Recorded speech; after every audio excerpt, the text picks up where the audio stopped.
Good morning, good afternoon, and good evening, everybody. Thank you for tuning into another Super Tease video. We're through the second week of Dragonflight Season 3, and I wanted to do an update to my solo shuffle PvP tier list. How are the specializations unfolding? How powerful are they going to be? Which ones are going to be able to deliver you the best results? And of course, if you want to stay up to date with news related to World of Warcraft, then make sure to smash that subscribe button. Your support is greatly appreciated. But let's get started. Affliction Warlock. While you do have a surprisingly high amount of damage and the faster dampening pace is definitely beneficial to you in this bracket, you are likely going to notice a lot of frustrations only having one school of magic, and with the plethora of demon hunters and death knights that are going to be running you down. Now, in the hands of the best players, you are certainly going to be able to make this specialization work, but if you're a beginner or a newbie, it is probably going to be one of the most infuriating kind of modes to try and go through in solo shuffle. So for me, I'm putting it onto A tier. I think the higher dampening rate, and if you're at a high skill cap, can definitely work for you, but it's very lobby dependent. If you get all casters, you're going to dominate. If it's all melee, you got to play out of your mind, and even then you might really struggle if there's things like Resto Shamans healing all of the melee DPS as well. But I think in the hands of the best players, you can definitely make it work. Arcane Mage, similar problems to Affliction, not beginner friendly, definitely more for an advanced player who's looking to invest time with it, but it will definitely deliver results. Now, Arcane is excellent at dealing with melee DPS, which is obviously going to be one of the most popular DPS types to be bringing into the bracket. For me, I think Arcane is onto the A+.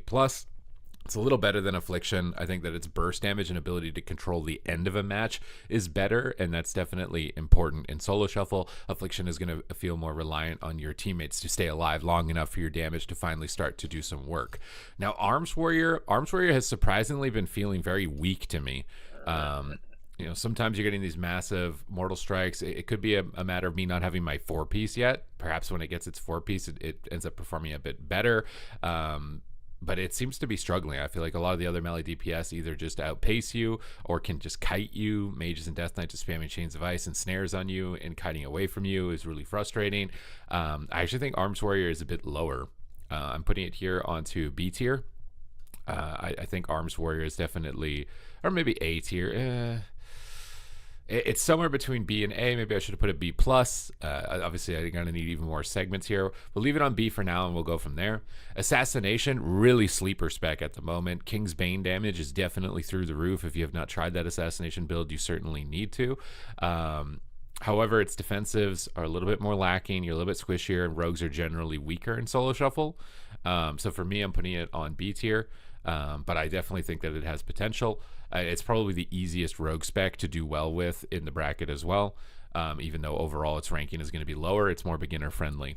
Balanced Druid, I'm putting this on God tier, and you guys keep telling me it's not, and I keep winning every lobby at 2,500 MMR, going like 5-1, and there's going to be a solo shuffle tournament this weekend, and this tier list is going to be able to play out a little bit in real time. It'll be nice to directly compare it against that event with the Void.gg tournament, but I'm expecting to see a Balanced Druid in the finals, which if you're in the finals, you're on this upper end for sure.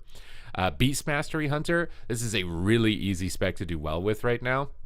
It just does so much damage with the new Master's Call ability, just summoning in extra pets and watching them all AoE people down. It's just this is the pet patch. I don't know if I want to put this on S or God, because I feel like you can die and you don't have as much control as Balanced Druid to help your teammates. So I'm putting it a little bit lower. Balanced Druid, for example. Probably if you've never played the game before, this is going to be the best spec to do well with. But overall, at the highest level of play, I could see you having some difficulty with the way that the meta, I think, unfolds at the higher level. Blood Death Knight, this spec is actually good, but it's tough for me to rank, tank against everything else. It's definitely better than you would expect. It's doing a lot more damage, but I wouldn't say like, Arms and Blood, like you're gonna struggle to climb as a tank. Just tank ratings are generally lower on average. Same thing with Brewmaster. The damage is much higher for this patch for the tank specs, but you're still gonna notice it's really harder to climb in solo shuffle bracket. Demonology Warlock, I'm putting this onto S tier. I think that this is the best Warlock spec at the moment.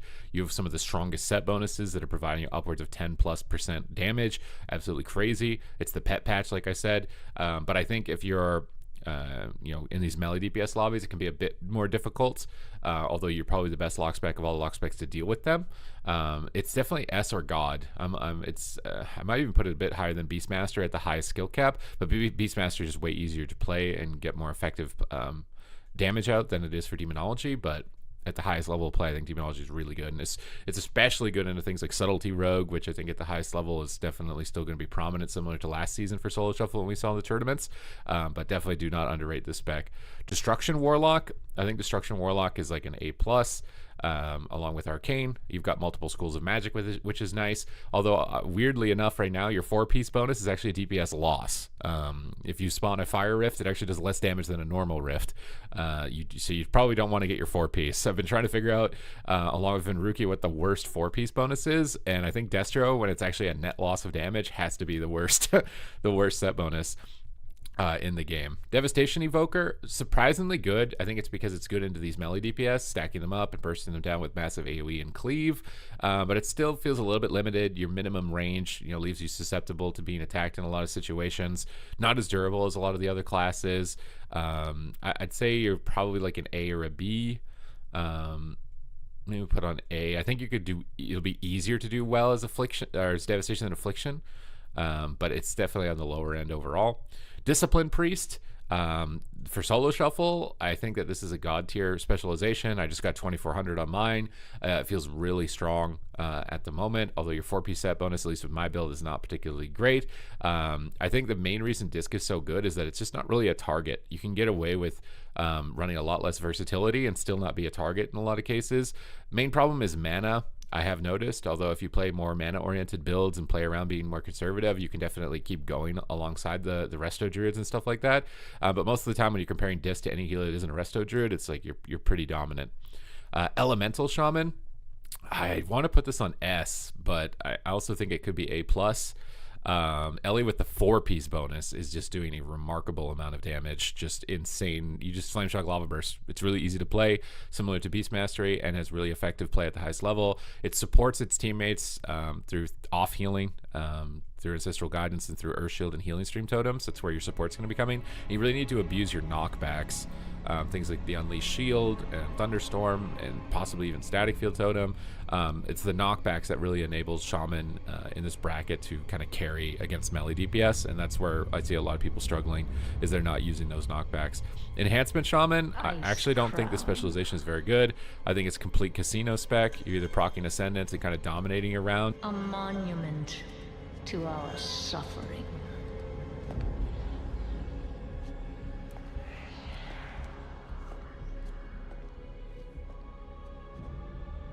The veil between life and death, where a usurper sits on a frozen throne.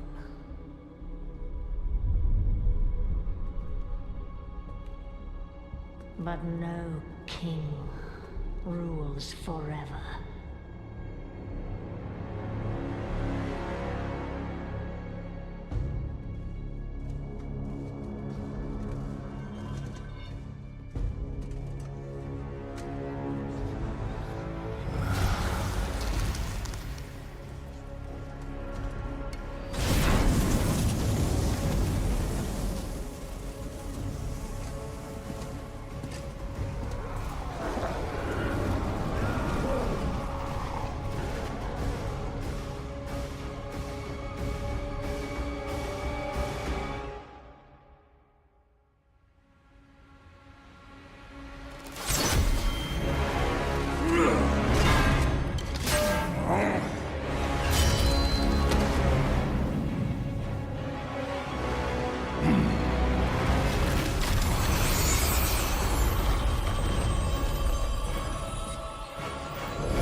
fit to wear this crown.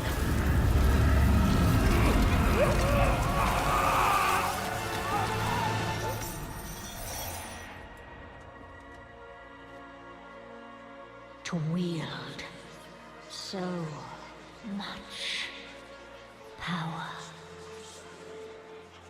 That power will be your prison. This world is a prison.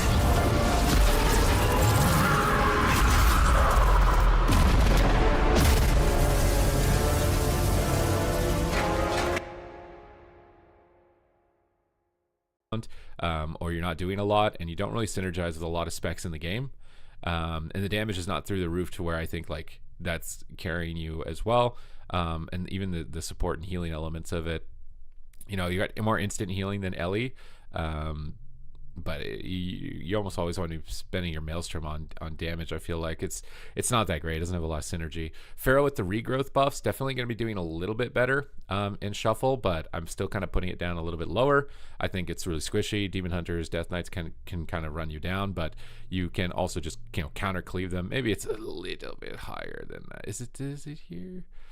Is it a little higher? This is a hard one. Feral is a hard one. It's got more flexibility than Enhance because it's more synergized with other classes and has mortal wounds and has better crowd control like Cyclone. So I'm putting it on A. Putting a little bit higher on A. Fire Mage, you know, we saw some changes, so now you don't have to run the glass cannon build, but I feel like a lot of Fire Mages still do. I've seen more Arcane, I think. I think Fire, you know, now is probably one of the lesser represented specs in Shuffle. I'm tossing it down onto B for now. Although I think it's a lot easier to play. Might be one of the easiest specs to play in the bracket because all the damage is instant. Try and stay max range and spam fireballs. The playstyle of it is a bit easier, but at the highest level, I feel like hunters, even like these durable caster specs, are really difficult to deal with, and can kind of make matches go on, and you aren't able to find those win conditions. Frost is a lot better, but not particularly insane. I don't think it's on Arcane's level just yet. I'm putting it here on A. I think when you get like multiple melee DPS, you feel really good. And with all the buffs that just came through to things like Frostbomb, main problem is healers that know how to play around it and just dispel Frostbomb. You're going to start to notice a little bit less damage, but I think there is wiggle room for this spec to have some opportunity since the buffs. Frost Death Knight, tossing it down here onto C tier along with enhancement. Again, synergy is the problem. It can be really good against melee cleaves where you can stack enemies together, but if you're not finding those opportunities to stack melee DPS or even casters together, then you're feeling really lackluster and you don't have like a tremendous amount of synergy with other specs, unfortunately, at the moment with the bracket. And I don't think that your damage is like so high that it's compensating for those limitations. Fury Warrior, I really didn't like this spec after playing it for a while in solo shuffle. You know, maybe with the 4-piece we could compare it to Arms, but I really want to put it down here. I'm not gonna lie, like better than Enhance, but you know, next better than Frost. But I feel like Fury is. I'm gonna try it again when I do get the 4-piece bonus, but even with just the 2.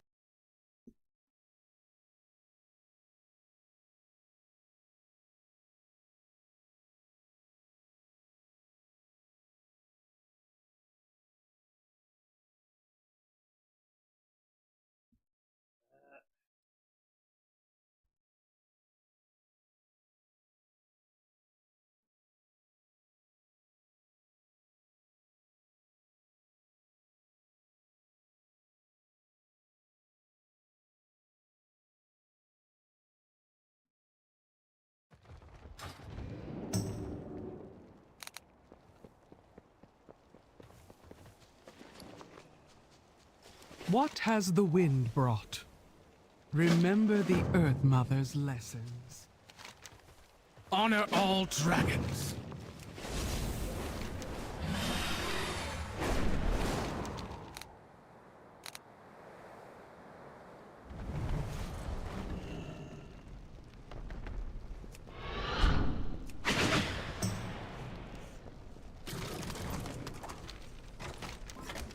We will shape our destiny.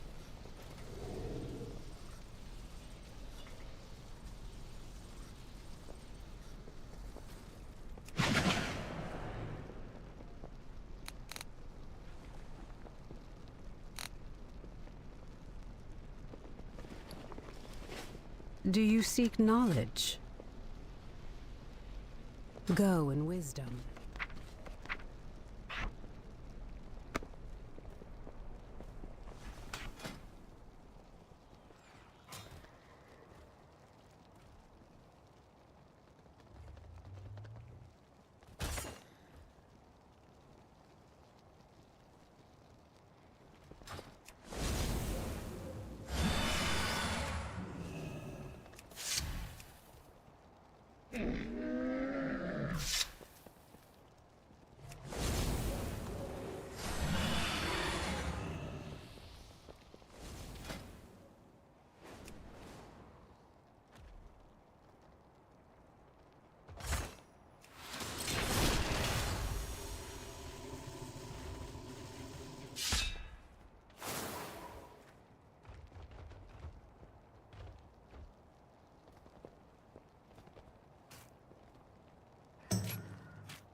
Who might you be?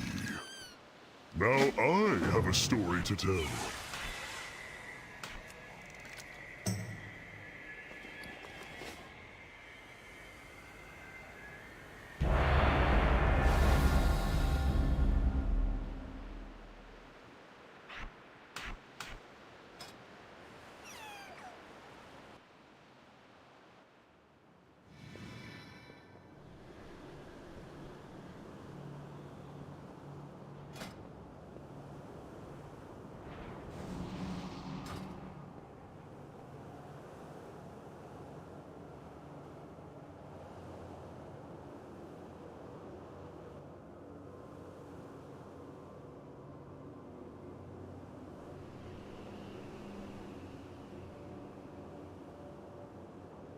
Mortals, I present a lucrative opportunity for those who prove themselves worthy of the task. Many in the cartel are wagering on who are the greater combatants. Care to influence the outcome?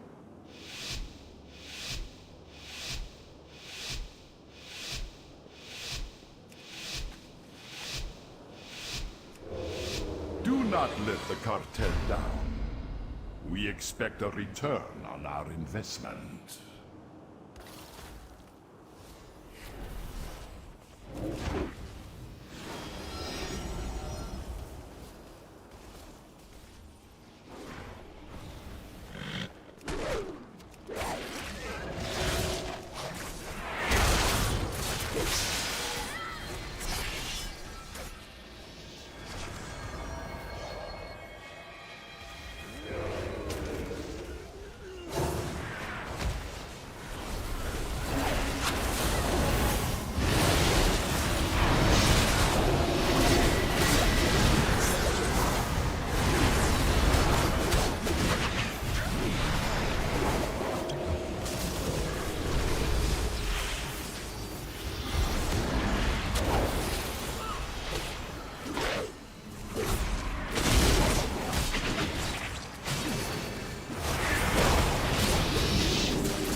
No matter who wins, we profit.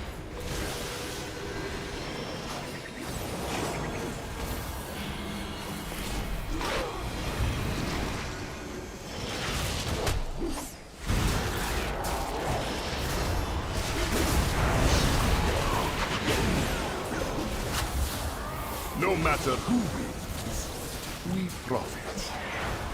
Victory is clear. Our bargain is upheld.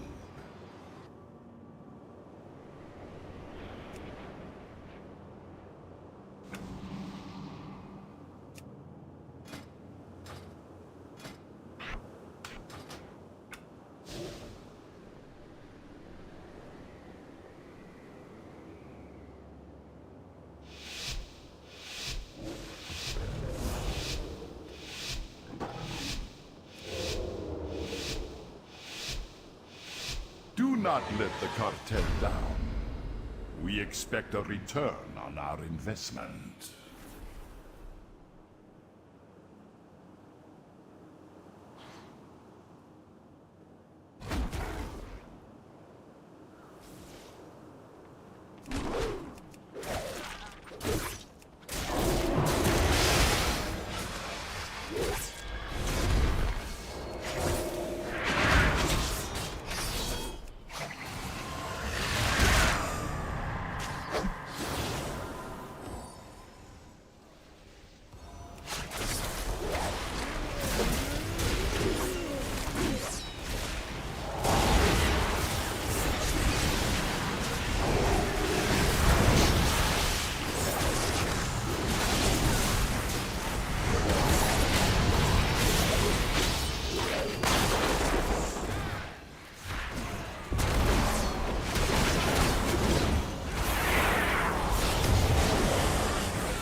is clear.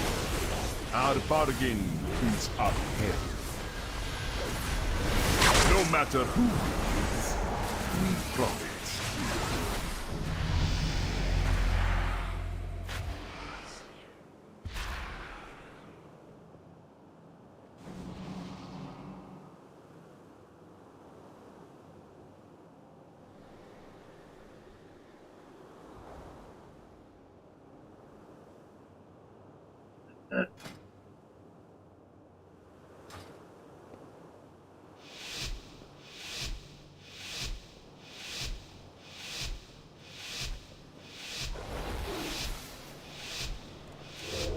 Do not let the cartel down. We expect a return on our investment.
No matter who wins, we profit. No matter who wins, we profit.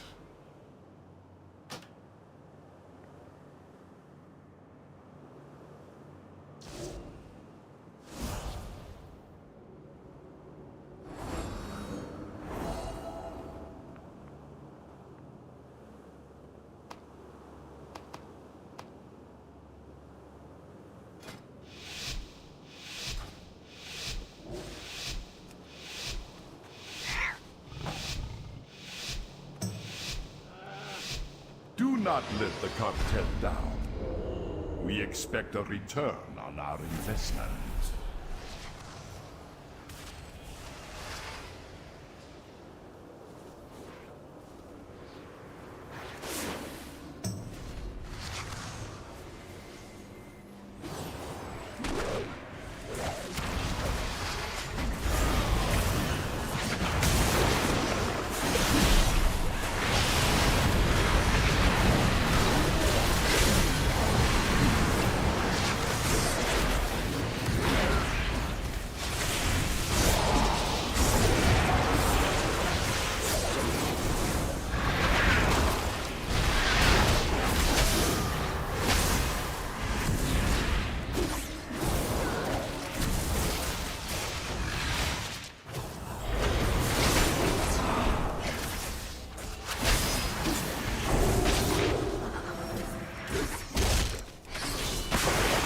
Victory is clear.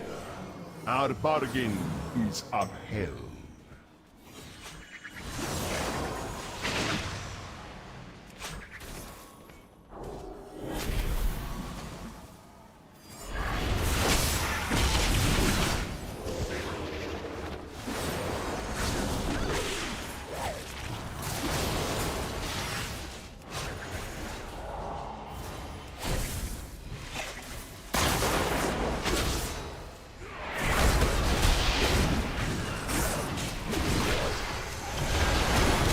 Victory is clear.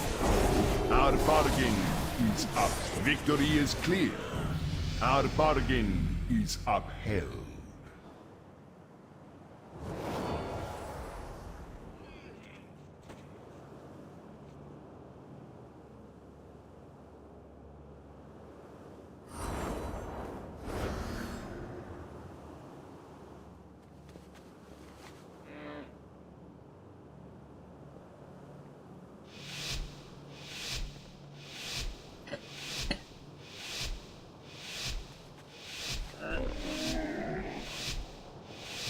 Do not let the cartel down.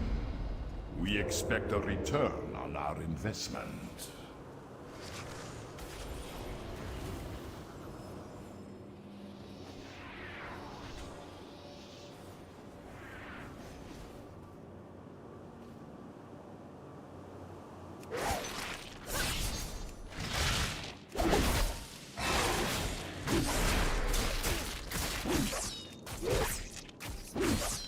Victory is clear.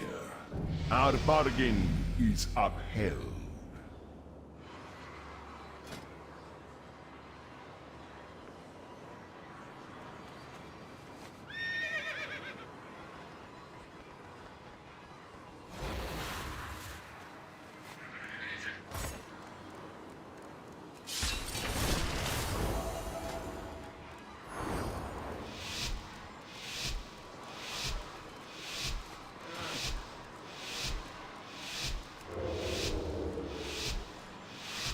Do not let the cartel down. We expect a return on our investment.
Victory is clear. Our bargain is upheld.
Let us hear your story.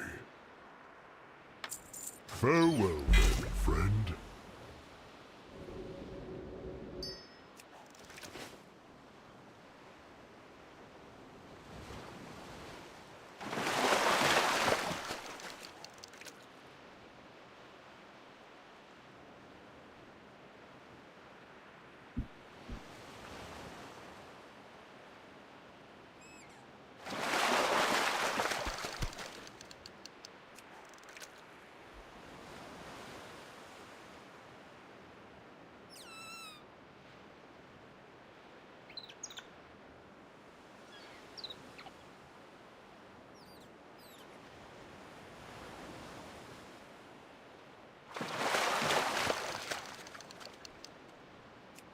What's up, my man? Hi, Josh. How's the road coming?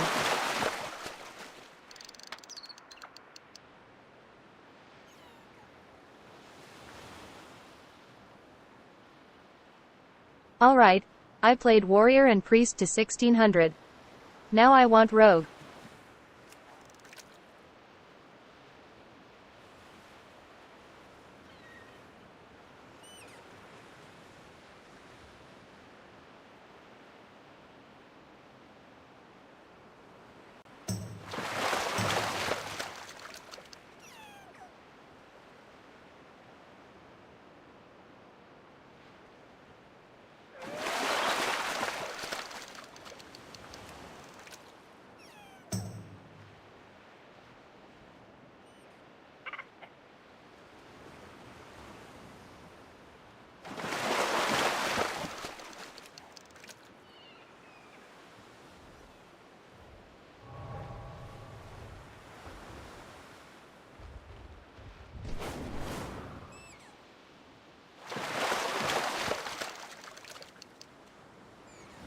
How are you?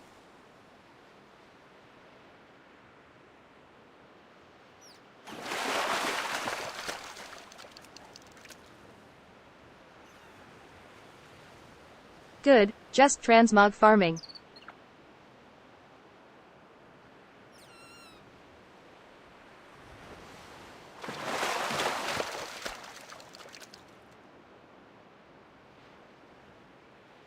There's so many raids now, lol. Yep.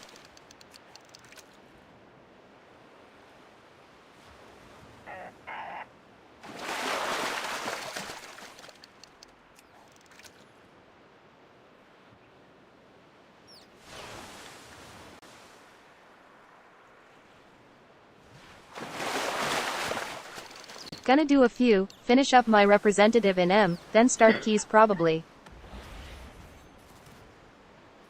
Got my 2K badge and free token last night.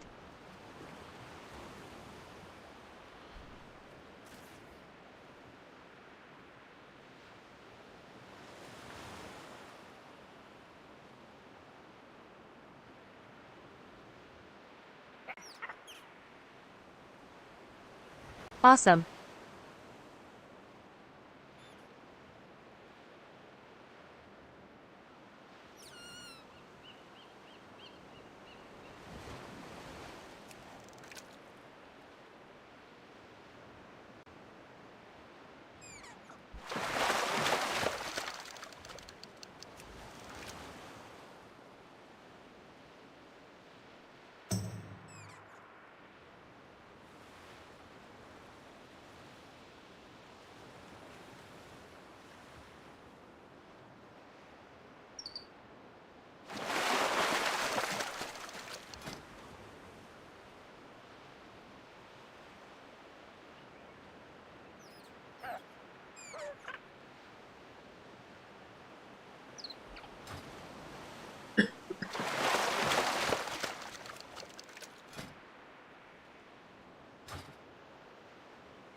You should make a character on Nah. I can PL you. But the ping.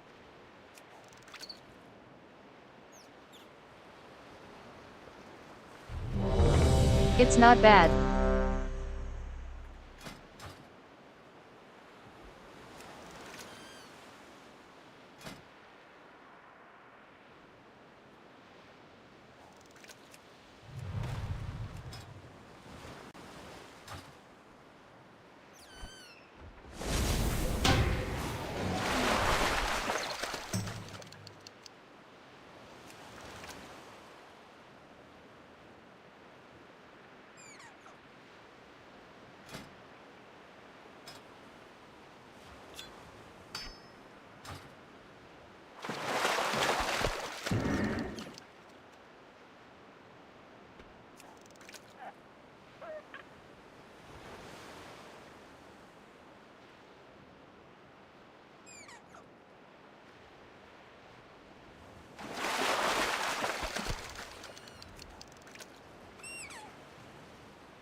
Why has Varrock focused his attack here? This temple focuses the energies of life to order the dream. He must be stopped before he reaches the heart of Amirdrasil. Varrock's trail of destruction makes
piece, it felt more frustrating than anything else. It just felt like you couldn't move on the map, and you couldn't build as much pressure as something like a Demon Hunter. It just felt like a weaker version of a Demon Hunter.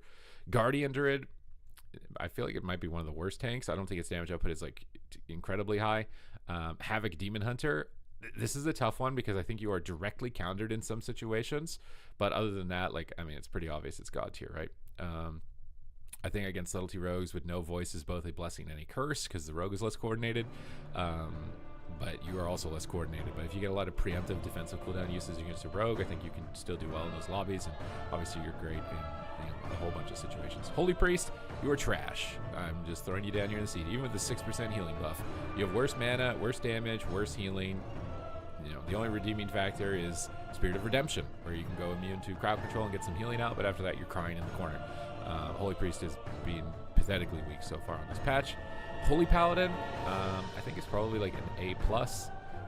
It's really good now on mana. You know, if you're running Hodge Repentance builds, you can really crowd control and bully a lot of healers in the game, but Druid and Priest are still likely going to be doing a little bit better than you. Priest being able to purge off your effects like Blessed Protection, Divine Shield, pumping out more damage than you. Resto Druid just being able to last you and avoid things like Repentance by shapeshifting, and by having a little bit more instant cast healing. Holy Paladin is definitely a lot better since the mana nerf or re-nerfs, mana unnerfs that came to it. Marksmanship Hunter, this guy is not doing so well.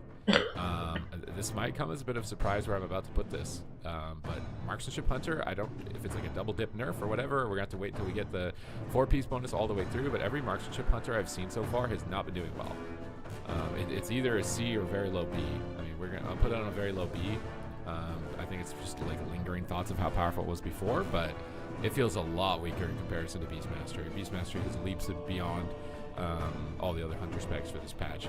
Mistweaver Monk, I'm putting this onto S tier. I think if you can flex between Fist Weaving and Caster Mistweaver, which is tough because you need 2 sets of gear, if you can flex between both of those playstyles in the lobby, you are really good in a lot of different situations. You can counter a lot of different specializations because of that. And, you know, you're generally weaker against mages and hunters, but marksman's not doing so well. A lot of mage specs aren't doing so well. And you're really good into warlocks, and those specs are doing a lot better on this patch. And you're a great melee DPS healer as well, just with raw throughput and with disarm, being the only healer with disarm. So I think Mistweaver is definitely doing remarkably well. Outlaw Rogue, this is a tough one. If I want to put it on S or on God tier, I think I'm going to put it on S. For now, I could see Outlaw Rogue doing well in a solo shuffle tournament. I think most people are probably going to, prioritize going after Subtlety. It just does a really high amount of damage, has really good control in this patch. I super underrated it moving into this patch, and now having seen it come through with a lot of changes, it's definitely a lot better than what I had expected. Preservation Evoker, this is probably the only healer I think that is worse than Holy Priest. Probably the worst healer in the game for solo shuffle. You have to compromise your positioning with no real significant benefit. You're really susceptible to just getting spam CC'd. The damage on it, I think, still feels good. That's the one positive element of it, but it feels like I struggle to keep up with the throughput that Mistweavers or Holy Paladins or Resto Druids have, while compromising your position so much so. It's definitely a little weaker on this turnaround. Prot Warrior, I'm putting it a little bit higher. I think it just does a little bit more damage than the other tanks at the moment, which is really the only measure that you can compare for the tanks in this bracket. Prot Paladin, we're not ranking because you only fight against other Prot Paladins. Resto Shaman, this guy is super underrated. I've been having a lot of fun on this. I got 2100 in full greens. I just logged on to Honor Vendor and just went in and started playing, and it was like, how did I just get 2100 in full greens? Like, I'm struggling on Warrior right now, and I've got multiple epics at like 1950, and I was 2400 on Warrior last season. So there's some specializations that I think are definitely like it was like a lot of fun. That's really the only measure that you can compare for the tanks in this bracket. Prot Paladin, we're not ranking because you only fight against other Prot Paladins. Resto Shaman, this guy is super underrated. I've been having a lot of fun on this. I got 2100 in full greens. I just logged on to Honor Vendor and just went in and started playing, and it was like, how did I just get 2100 in full greens? Like, I'm struggling on Warrior right now, and I've got multiple epics at like 1950, and I was 2400 on Warrior last season. So there's some specializations that I think are definitely sleeper good. I'm putting Resto Shaman on A for now. I think it's pretty close to Holy Paladin. Definitely there's a big jump from Preservation and Holy to Resto Shaman, but there's also a big jump from Shaman to Disc or Druid for sure. And again, it might be a little bit lobby dependent. If you get a cleave lobby, you're going to feel weaker than almost every other healer in a cleave matchup. But if you get caster lobbies or any amount of casters, you feel really good in those situations. Resto Druid, obviously God tier, I think it's the best healer in the bracket, although Disc is really close. once you get your 4-piece, you're just completely unstoppable. They need to do something about being able to apply regrowth to your allies through line of sight. There's a talent that when you regrowth yourself with and allies have life limit, it applies a regrowth hot to your allies, and then that procs your 4-set bonus, which triggers a nourish at 100% of its value. And I think both those effects heal through pillars. So the only time you ever need to cast, you're healing out of line of sight, and it's just laying hands in the whole team. It's really broken mechanically. That just needs to be looked at. Retribution Paladin, I'm putting this on S tier. I think that this spec is really good. I don't know about God tier. I think that you can be kited or out damaged by the specs that are here onto the God tier or out setup base, but it's just a really solid spec at the moment, with a lot of great utility for its teammates, and honestly, you know, decent synergy. I feel like your synergies are lacking with Mage, but Mage is not really doing that well, so it's not going to be as popular. So you don't really have to worry about that. But even when you match up with mages, I think going after healers ends up actually being a really good strategy for you. Shadow, this is a tough one. I feel like Shadow is really struggling, even with the most recent damage buff output. I'm putting it a little bit lower here onto A tier. With a 2-minute cooldown Mass Dispel, not really a lot of extra help for the teammates. Damage is okay. You can win with Psyfiend, like Psyfiend goes with Void Form, but it feels really tough to carry on it for this patch so far. So I think it's just because melee DPS are so prominent. Windwalkers especially are really tough to deal with. Subtlety Rogue, we're putting this up on the God tier. I think that if we had a solo shuffle tournament, it would probably be some combination of these 3 specs, maybe even not the Demon Hunter, honestly, in a tournament. I think that Boomkins and Rogues get so much control that it would actually maybe be tough for them to do well. A Survival Hunter, I think, is honestly doing better than Marks at this point, but I don't think it's doing remarkably better than Marks. I think Beast Mastery is going to feel a couple leaps ahead of it, but it's definitely doing well. Unholy Death Knight, this is a tough one. Whether or not I want to say it's God or it's S. I'm taking a risk here. No, I think it's S. I think it's S. I think not having MS means that you can get some lobbies where it's tougher to do well. But if you synergize so well with Death Knight or with Demon Hunters that when you get lobbies like that, you're just running everybody over. But if you get lobbies that don't have a Demon Hunter and you get casters that you don't really synergize with, I think it can be a little bit more of a struggle. So I'm giving it a little bit lower of a ranking, although it's definitely remarkably powerful. Vengeance Demon Hunter, this is going to be a surprise for some people, but this is the best tank spec in the bracket. Putting it on God tier. You have an insane amount of crowd control. This is a super slept on specialization, really broken now with the lower cooldown sigils that they introduced, like double sigils or something like that. Really broken, super underrated. Windwalker Monk might come as a surprise as well. I think maybe we put it on A+. I don't know. Sometimes I see this spec and it absolutely just wins every game, smashing. Other times I see Windwalker Monks that it just doesn't even seem like it's good. And maybe that's a player issue.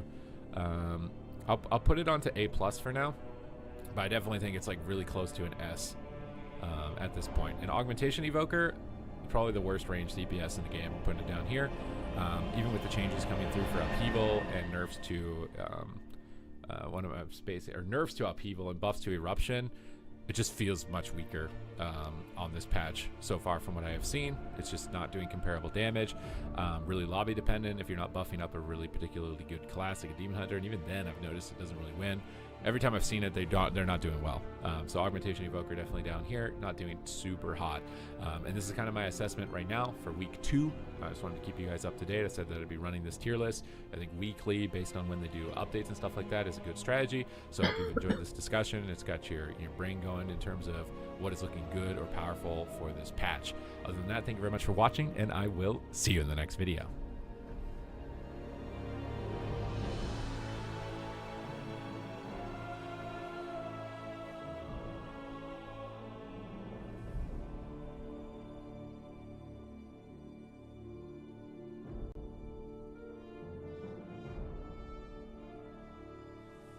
Okay, so what's this video? Everybody keeps talking about this video.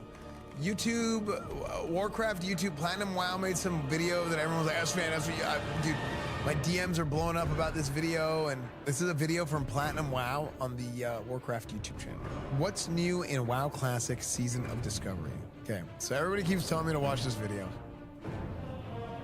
The drums of war sound again, and the newest experience being added to Classic WoW is the Season of Discovery. A familiar yet different classic experience which focuses on exploration, open world activities, and wild, never before seen player progression with unique gameplay. Okay, I want to take a look at this. And wild, never so you got the Metamorphosis, Wait, what's going on here with the little tiny shadow priests? What? Player progression with unique gameplay. You got the Paladin Avenger shield. Let's go. Wow, and let's uncover all of the cool new Priest features in Homunculi, this it's a unique rune? classic Okay. experience. First, let's start with the discovery aspect of the season. All around Azeroth, we see our favorite locations, monsters, quests, loot, and Augur. experiences. But Yeah, with some dancing on the unique mountain. twists, like hidden areas, never before seen quests, and new monsters. Hidden amongst these little Okay. discoveries, you Rune might of the find the Chimera. Season of Discovery's most exciting feature. Runes. Runes are items that you can engrave on your Mage, armor, Burnout, which can Enlightenment, work like a just a bunch of secondary stuff. enchantment. These runes can provide active or passive abilities from future expansions or entirely new ones that can change. Okay, so this is what people. Okay, this is what people keep talking about. Look, these are the Paladin runes. We got Divine Storm up here, Horn of Lordaeron, Aegis, Ardent Defender, Augmented Seals. I don't know what Augmented Seals is. Howling Blast. This is, dude, immediately, I can tell you, immediately seeing this, I can tell you that it's, yes, it's bait, 100%. The classic team has, if you follow these guys on Twitter, if you've been like paying attention to the stuff they've been talking about and all that, I think that they are just trying to throw out everything to just mess with people. Like whatever opportunity they can to mess with people, they're taking it. And one of the prime examples of why I say that is when you go right now and go look at the seasonal realm selection, they literally have 2 realms named Is There a Limit to How Many and Streamer Realm. These guys are just trolling us now. They're like, come on. Yeah, I feel like it's one of those things where they're taking every opportunity to get people to talk about stuff, and they're doing a great job at it. I mean, they got me to watch the video because a bunch of you guys are messaging me. But yeah, so and I saw some of you guys say in chat that they've clarified since this video came out, I guess, that it's not a. Agron said on Twitter that it's not a real thing, but I think that's funny. I like that they're doing that because it just gets people talking, and it is funny. It's cool, you know. They're having fun compared to the 2019 vanilla release, dude. You know, and not to take away anything from that, because obviously that was an amazing time, and I had a lot of fun. A lot of you guys had fun. A lot of you guys are experiencing Classic WoW for the first time right now, or you're about to experience Classic WoW for the first time right now. But I feel so much like 2019 Classic WoW was like Globo Gym, and now it feels like Average Joe's, if that makes sense. It's a lot more like it's a lot more firing at the hip. It's a lot more. It's a much more like casual kind of fun environment than it was in 2019. Everybody was like just showing up. It's like the best way I can describe it is it felt like esports. But it was Classic WoW in 2019, and it was kind of like it was way too serious. It was way too serious, and now it's a lot more. It's a lot more. I don't know. It's just more fun. I mean, I love 2019. Don't get me wrong. I love 2019 Classic, but I hope the game matches up with this fun feeling that we have. Anyway, let's continue the video. Ones that can change the playstyle of your class. Some examples include paladins with Avenger's Shield, priests summoning an army of void minions, or totally role-defining runes like warlocks, shamans, and rogues now being able to tank, or mages being able to heal with time magic. Another cool feature of the Season of Discovery is level banded content. When the servers are first released, all players will have a max level of 25. And then over time, it will be raised to 40, then 50, and finally 60. Strength and honor. The unique thing about this is that for each level bracket, there will be new, never-before-seen endgame content that players can participate in. For level 25, the Black Fathom Deeps dungeon will be transformed into a 10-player raid, with new bosses. I wish they had done SFK for this. Each level bracket will have a new raid, and it will aim to be approachable to most players, but interesting enough to provide a challenge with a difficulty akin to the original raids of Classic WoW. But when you're traveling to the new Black Fathom Deeps raid, be careful, as the contested zone of Ashenvale is now rife with conflict. I love this. Another new feature is Battle for Ashenvale. This new feature transforms the zone into a world PvP. Look at this real quick. Look at this video. This is the new Ashenvale map, right? Look at this. You've got logs and you've got a house. Horde Alliance. So these are the points of where the PvP areas are going to be in Ashenvale. So these are the nodes. I really like that they're doing this because the story about Warsong, like everything in Vanilla WoW is like, well, a lot of things in WoW have like a lore explanation. Warsong Gulch as a battleground doesn't just exist. It's the area between Ashenvale and the Barrens. So cool stuff. Into a world PvP hotspot, where Horde and Alliance players will battle over territory and defeat enemy war masters and leaders in something similar to Alterac Valley. Oh, this is our first look.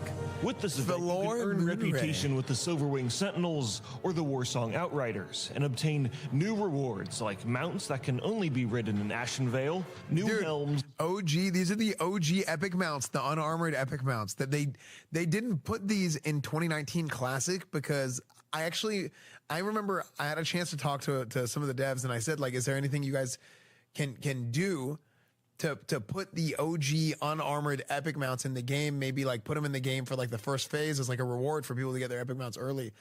And they didn't want to do that because they didn't want to like promote like unhealthy, like, you know, people rushing to get an epic mount in phase 1 or whatever. That was like kind of the plan. Which it was a real bummer because I'm like, man, I love the old unarmored epic mounts and I think it's cool to give people an opportunity to actually use them. So I'm glad that they didn't waste those models and they're putting them back in the game for Ashenvale. In Ashenvale, new helms and weapons. This is just a brief summary of the content being introduced in the Season of Discovery, and there will be so much more to explore within the future phases of these seasonal servers. Altogether, this experience is about Azeroth being the main character. It's about exploring undiscovered lands, creating unique builds for your character, battling the enemy faction in world PvP events, and delving into new raids with your guildmates. Now is the perfect time to return to the world of Azeroth and explore the familiar yet different lands in the Season of Discovery. I cannot wait, dude. I cannot wait, man. That's a great video. I'm so happy that Blizzard has been working with some of these guys like Platinum WoW and you know, Hurricane has been doing a bunch of their cinematic stuff for Classic, and it's so great to see, man. I'm so unbelievably happy and excited about Season of Discovery, and I really hope it lands, man. Based Classic dev team. I hope, dude. When's it dropping? Dude, it's dropping tomorrow. It's dropping November 30th. So it's dropping today. It's dropping.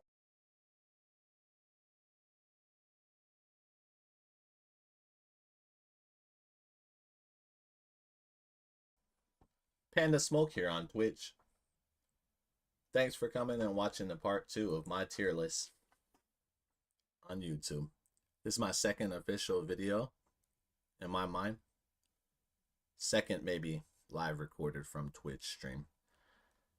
I hope you enjoyed the first video where I talked about the tanks and the healers. This video we're going to talk about the DPS. We're going to talk about my opinions on melee first, and then range. We're going to put them in the tier list. And as always, if you haven't followed on Twitch, Panda Smoke. Blast Cannon Melee. Doing not as important things as what a sub rogue could provide or what a rep paladin could do to help with the team. We're going to go to Frosty K. Right now, I'm going to put them at C tier. Their AoE stun is incredible. Their CC package is incredible. Their slows are incredible. But if that's what we're measuring here, these two classes, Blood and Unholy, can do it just as well. Their class needs a redesign. I played it for the first time this season. It's a 1-2 class based around standing in your death and decay. Well, guess what happens in Reddit Battlegrounds? They don't stand around. People move, they walk out of things, they are chasing objectives. It's very hard to play a team fight class and expect to get a lot of results in Reddit Battlegrounds if you're not going to stick to probably what the meta allergies of the month. Frosty K's AoE stun are Got a cold. really good utility for a team fight, but generally when you have 2-3 healers healing and one's not crossed properly,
Sent you my 1-year progression, no cardio, on WhatsApp.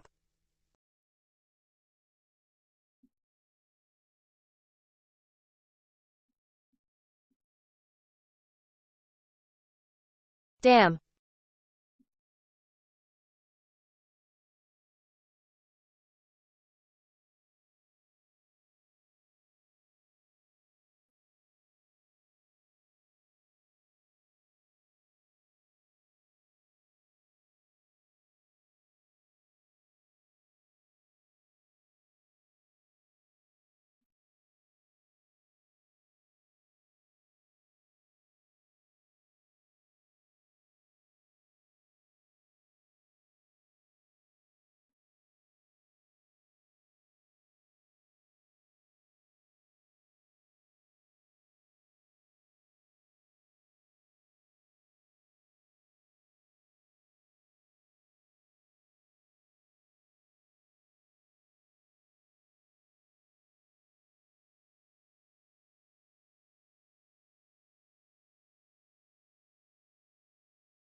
don't go out of bounds. That is going to be completely up to y'all. Obviously, I can't really keep track of that. If you go out.